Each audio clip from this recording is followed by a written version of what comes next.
ಕೂಡಿ ಬರುತ್ತವೆ ಲಕ್ಷ ಲಕ್ಷ ಸಂಬಂಧಗಳು ನಿನ್ನ ಬಳಿ ಹಣ ಇದ್ದರೆ. ಕಡಿದು ಹೋಗುತ್ತವೆ ಸಂಬಂಧಗಳು ಬಡತನ ನಿನ್ನ ಬಳಿ ಇದ್ದರೆ. ಅದೇ ಜೀವನದ ಸತ್ಯ. ಒಂದು ಮಾತು, ಬಡವರಿಗೆ ಯಾರೂ ಇಲ್ಲ. ಬಡವರು ಇರುತ್ತಾರಲ್ಲ, ಅವರಿಗೆ ಯಾರೂ ಇಲ್ಲ. ಬಡವರಿಗೆ ಕೇವಲ ಪರಮಾತ್ಮ ಇರುತ್ತಾನೆ. ಬಡವರಿಗೆ ಕೇವಲ ಭಗವಂತ. ವೇದಿಕೆ ಮೇಲೆ ಹತ್ತಲು ಕೂಡ ಅವರಿಗೆ ಸಿಗುತ್ತದೆ. ಅವರು ಶ್ರೀಮಂತರಾಗಿರುತ್ತಾರೆ. ಆರತಿಯಲ್ಲಿ ಕೂಡ ಅವರ ಹೆಸರು ಹೇಳುತ್ತಾರೆ. ಒಂದೇ ಅವರು ರಾಜಕಾರಣಿ ಅಥವಾ ಅವರು ಶ್ರೀಮಂತರು. ಸತ್ಯ ಹೇಳುತ್ತಿದ್ದೇನೆ, ಬಡವರಿಗೆ ಯಾರೂ ಇಲ್ಲ. ಮತ್ತು ಗೆಳೆತನ ಕೂಡ ಶ್ರೀಮಂತರ ಜೊತೆ ನಡೆಯುತ್ತದೆ. ಬಡವರಿಗೆ ಯಾರೂ ಗೆಳೆಯರು ಇಲ್ಲ. ನೆಂಟರು ಬಂಧುಗಳು ಕೂಡ ಮನೆಗೆ ಬರುತ್ತಾರೆ ನೀವು ಶ್ರೀಮಂತರಾಗಿದ್ದರೆ. ನನ್ನ ಸಹೋದರ ಸಹೋದರಿಯರೇ, ಈ ಮಾಧ್ಯಮದ ಮೂಲಕ ಪ್ರಾರ್ಥನೆ ಮಾಡುತ್ತಿದ್ದೇನೆ. ನೀವು ಶ್ರೀಮಂತರ ಜೊತೆಯಾಗಿರಿ ಅಥವಾ ಆಗದೇ ಇರಿ, ಆದರೆ ಒಂದೇ ಒಂದು ಸಲ ಜೊತೆಯಾಗಿ ಅವರ ಜೊತೆ ನಿಲ್ಲಿ. ಯಾರಿಗೆ ಯಾರೂ ಇರುವುದಿಲ್ಲ. ಬಡವರ ಮನೆಯ ಮಗಳ ಮದುವೆ ನಡೆಯುತ್ತದೆ. ತಂದೆ ಪಡುವ ಕಷ್ಟ ನೋವು ಅವನಿಗಲ್ಲದೆ ಬೇರೆ ಯಾರಿಗೂ ತಿಳಿಯದು. ತಂದೆಗೆ ತಿಳಿದಿದೆ ಹಸಿವೆ ಎಂದರೇನು. ಹಬ್ಬ ಬರುತ್ತದೆ. ಶ್ರೀಮಂತರ ಮನೆಯಲ್ಲಿ ನಾನಾ ಥರದ ತಿಂಡಿ ತಿನಿಸು ತಯಾರಿಸುತ್ತಾರೆ. ಬಡವರ ಮನೆಗೆ ಒಮ್ಮೆ ಹೋಗಿ ನೋಡಿ. ಆ ಬಡಪಾಯಿಗಳು ಪಾಯಸ ತಯಾರಿಸಲು ಕೂಡ ಆತುರಿಯುತ್ತಾರೆ. ಬಡತನ ತುಂಬ ಕೆಟ್ಟದ್ದು. ದೇವರು ಯಾರನ್ನೂ ಕೂಡ ಬಡವರನ್ನಾಗಿ ಮಾಡದೇ ಇರಲಿ. ಎರಡನೇ ಮಾತು, ಈ ಜಗತ್ತಿನಲ್ಲಿ ಜನರು ಅವರಿಗೆ ಸಾಲ ಕೊಡುತ್ತಾರೆ. ಯಾರು ಶ್ರೀಮಂತರಾಗಿರುತ್ತಾರೆ ಅವರಿಗೆ. ಬಡವರಿಗೆ ಸಾಲ ಕೂಡ ಸಿಗುವುದಿಲ್ಲ. ಯಾಕೆಂದರೆ ವಾಪಸ್ ಹೇಗೆ ಮಾಡುತ್ತಾರೆ. ಆದರೆ ಸತ್ಯವಾದ ಮಾತು ಇದು. ನೀನು ಖಂಡಿತವಾಗಿ ಕೆಟ್ಟದಾದ ದಿನ ನೋಡಿದ್ದಿ. ಕೆಟ್ಟದಾದ ದಿನ ನೋಡುತ್ತಾ ಇದ್ದಿ. ನಿನಗೆ ಯಾರೂ ಇಲ್ಲ. ಎಲ್ಲರೂ ನಿನಗೆ ಅವಮಾನ ಮಾಡುತ್ತಾರೆ. ನಿನಗೆ ಪ್ರತಿಯೊಂದು ವಿಷಯದಲ್ಲಿ ದುಃಖವೇ ಸಿಗುತ್ತದೆ. ಯಾರೂ ನಿನ್ನ ಜೊತೆ ಸಂಗಡ ನಿಲ್ಲುವುದಿಲ್ಲ.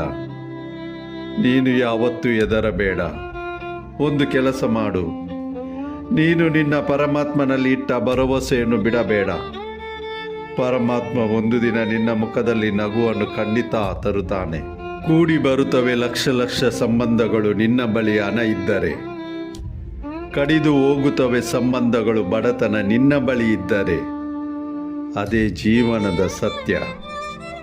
ಎಷ್ಟೇ ಪ್ರಿಯ ಸಂಬಂಧವಾಗಿರಲಿ, ನಿನ್ನ ಜೇಬಲ್ಲಿ ಏನೂ ಇಲ್ಲದಿದ್ದರೆ ನಿನ್ನನ್ನು ಯಾರೂ ಕೇಳುವವರು ಇಲ್ಲ. ಜನರು ನಿನ್ನ ಕ್ಷೇಮವನ್ನು ವಿಚಾರಿಸುತ್ತಾರೆ. ನಿನ್ನ ಬಳಿ ಏನಾದರೂ ಇದ್ದರೆ ನಾನು ನಿಮ್ಮ ಹತ್ತಿರ ಪ್ರಾರ್ಥನೆ ಮಾಡುತ್ತಿದ್ದೇನೆ.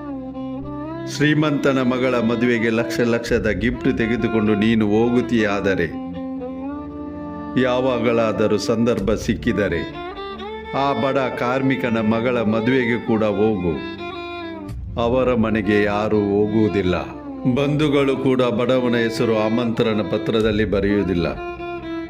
ಬರೆದರೆ ಅವನು ಬರುವನು ಹರಿದ ಬಟ್ಟೆಯಲ್ಲಿ. ಹರಿದ ಬಟ್ಟೆ ತೊಟ್ಟು ಬರುವನು ಅವಮಾನವಾಗುವುದು. ತಮಗೆ ಆಗುವ ಅವಮಾನದಿಂದ ಬಚಾವಾಗಲು ಕಾಡಿನಲ್ಲಿ ಹೆಸರು ಬರೆಯುವುದಿಲ್ಲ. ಆದರೆ ಭಗವಂತನ ಮನೆಯಲ್ಲಿ ನಿಧಾನ ಇರಬಹುದು. ನಿರಾಶೆ ಕತ್ತಲೆ ಇಲ್ಲ. ದೇವರ ಪಾದ ಹಿಡಿದುಕೊಂಡಿರಿ. ಒಂದು ದಿನ ಖಂಡಿತ ಬರುವುದು. ಯಾವತ್ತಾದರೂ ತಂದೆಯ ಹೃದಯದ ಹತ್ತಿರ ಕೇಳಿ ನೋಡಿ ಅವರು ಪಡುವ ದುಃಖವನ್ನು. ಅವರ ಮನೆಯಲ್ಲಿ ಮಗಳು ಇದ್ದಾಳೆ. ಮನೆಯಲ್ಲಿ ತಿನ್ನಲು ಕೂಡ ಅನ್ನದ ಕಾಲು ಇಲ್ಲ. ಕೆಲವೊಮ್ಮೆ ಇದನ್ನು ವಿಚಾರ ಮಾಡಿ ನೋಡಿ.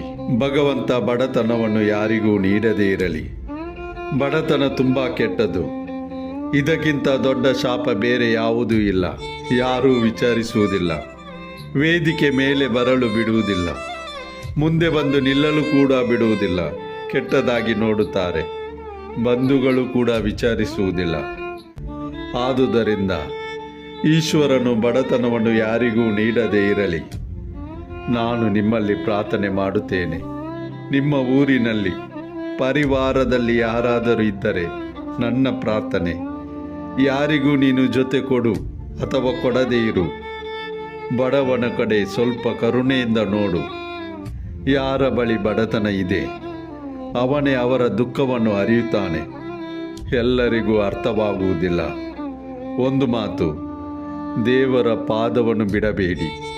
ಖಂಡಿತ ನಿಮ್ಮ ಮೇಲೆ ಕೃಪೆ ತೋರುತ್ತಾನೆ, ನಿಮ್ಮನ್ನು ಕಾಪಾಡುತ್ತಾನೆ. ಬಡವನಿಗೆ ಕೇವಲ ಪರಮಾತ್ಮ ಇದ್ದಾನೆ. ಅವನನ್ನು ಬಿಟ್ಟರೆ ಯಾರೂ ವಿಚಾರಿಸುವುದಿಲ್ಲ, ಹತ್ತಿರಕ್ಕೆ ಕೂಡ ಸೇರಿಸುವುದಿಲ್ಲ.